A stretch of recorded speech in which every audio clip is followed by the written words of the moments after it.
I've seen like every news outlet has been talking about affordability and are young people screwed? So 2 arguments from some surprising people. First is Peter Thiel. Peter Thiel, for those who are not aware, is a venture capitalist who is very libertarian and right-leaning, let's say. There's various controversy around him. He, interestingly, in 2020, wrote an email to the Facebook executives basically saying that it's completely understandable that millennials are moving towards socialism, and says when 70% of millennials say they're pro-socialist, we need to do better than to simply dismiss them by saying they're stupid or entitled or brainwashed. We should try to understand why. And he argues that there's a broken generational compact, which is if somebody has too much student debt or if housing is unaffordable, they won't be able to accumulate capital and they won't be able to benefit from our whole kind of capitalist system where it's meant to grow over time. So this became viral in the wake of Mamdani winning. And all of, many people of Gen X, boomers and everywhere are going, how did a socialist just win in New York? And they're looking at Peter Thiel, a kind of unexpected source of this, going, it's obvious the younger generations aren't getting the same contract that their parents had. And so the Free Press did an interview with Peter Thiel this past week or two. And he basically expanded on this and makes the argument that the real thing this comes down to is housing. He says you can reduce 80% of culture wars to economics, and you can reduce 80% of that to real estate. So he basically argues that— a little bit. I think that's such a powerful line where he compares going to college in 1970 to now. Because you go to college in 1970, you graduate with no student debt, you worked in the summer. The college has a material, immediate impact on your earnings. You are immediately going to get a better job, highly chance, better job, more money. The alternative is you go now, you have way, way, way more debt. And I'm talking about literally right now, if you're graduating right now, no advantage in terms of employment. People are ChatGPTing everything. Your teachers are ChatGPTing everything.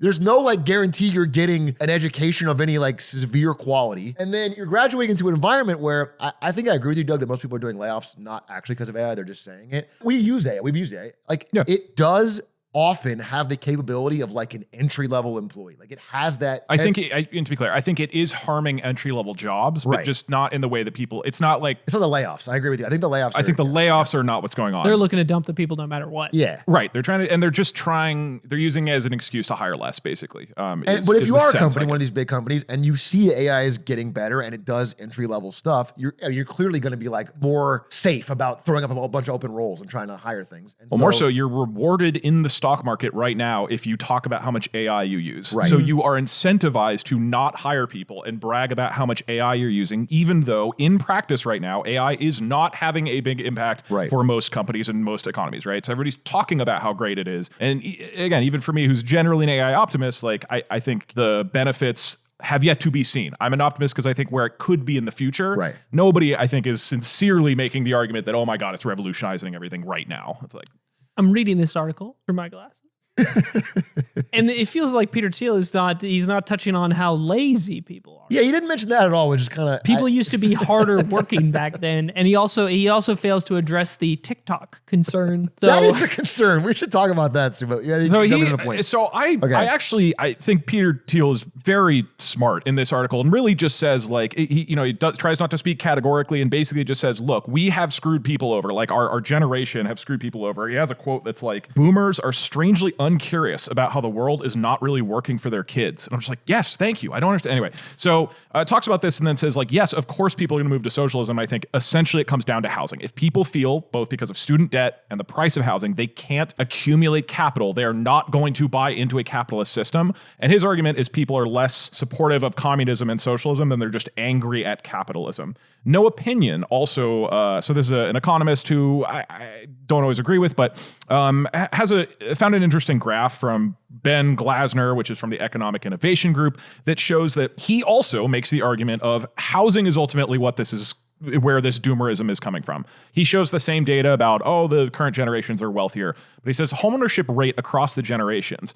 Gen X has still not caught up to the same level of home ownership that boomers had, meaning that Gen X has always had a lower percentage of home ownership than their parents, or I guess, their older brothers. And then millennials, our Atrioc and my generation, we are just now catching up to Gen X, but we're still nowhere near boomers, right? So it took us way longer than Gen X did to start getting homes, but even then we're behind the boomers, and Gen Z is currently a small gap from us. So there's this argument of like, look, the boomers and the silent generation, they were the ones most able to actually get a home relatively early in their life, and the next kind of generations are struggling. Basically follows up a lot of the same things that that the other does, and says, look, the vast majority of Americans build their wealth. Like if you're on the middle class, you build your wealth through a home. If we lock people out of that opportunity, that is a fundamental break of the American dream and the feeling things are going to get better. And obviously just the core sense of like, oh, I'm going to build a family. I'm going to put down roots. And so even if we talk about vibes, if the vibes are particularly bad because of this one issue housing, I think it's a real valid argument to go, well, that actually might be the most important thing, right? It's not just where you live. It's also the way that you would build your wealth long term, and it's where you would build a family. And that feels broken to people fundamentally. Yeah, I mean, when I did that Gavin Newsom interview, I said radicalism is when no house. I agree with you. I agree with you 100%, Doug. I don't know that I agree that it's only housing, because I do think, maybe hospital or college. Yeah, and the argument is just it's the prime thing, I agree, because I think, like you said, once you have a house, I don't know, I think it's a calming thing where you feel like you have roots or some piece of society. Right. Instead of being adrift, like you're a cog in someone else's machine that are just there to deliver Uber Eats or whatever until, you know what I'm saying? Like this is like a getting on the ladder kind of thing. And feeling like you can't do it is incredibly demoralizing, incredibly alienating. And it makes you, I think, more radicalized, more unwilling to listen to politicians yap. I want to read a comment from a guy on this Peter Thiel Free Press article, which just feels so, it encapsulates my frustration. The more we've done research for this show, the more I've become upset at boomers, unfortunately. This is from Rick H. in response to Peter Thiel. USA's older generations, which includes me and many here in the comment sections, have 1. Left younger folks in the US with $38 trillion in debt to fund nice retirements and healthcare for us older folks. 2. Set up a system to encourage young folks to go into insane levels of debt for what often turns out to be useless college educations to keep aging professors and administrators employed. I think that's a bit of an exaggeration, but 3. Set up a system to enrich themselves by artificially inflating home prices. We did this by supporting government policies and electing officials that implemented all this. And then in quotes, capitalism isn't working for young people, more like government enforced intergenerational theft isn't working for young people.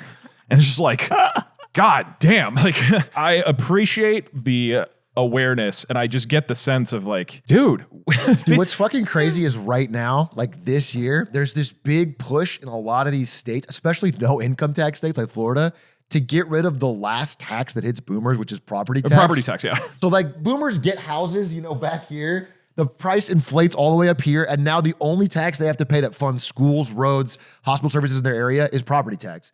And they are flipping out about it and using their last gasp of political power to rip that out, which means all those things are paid for by the remaining smaller amount of younger people. It's so frustrating. I think this guy's pretty much spot on, which is like it's using the power of the government to steal money from the working people and give it to the older people who already have all of the money.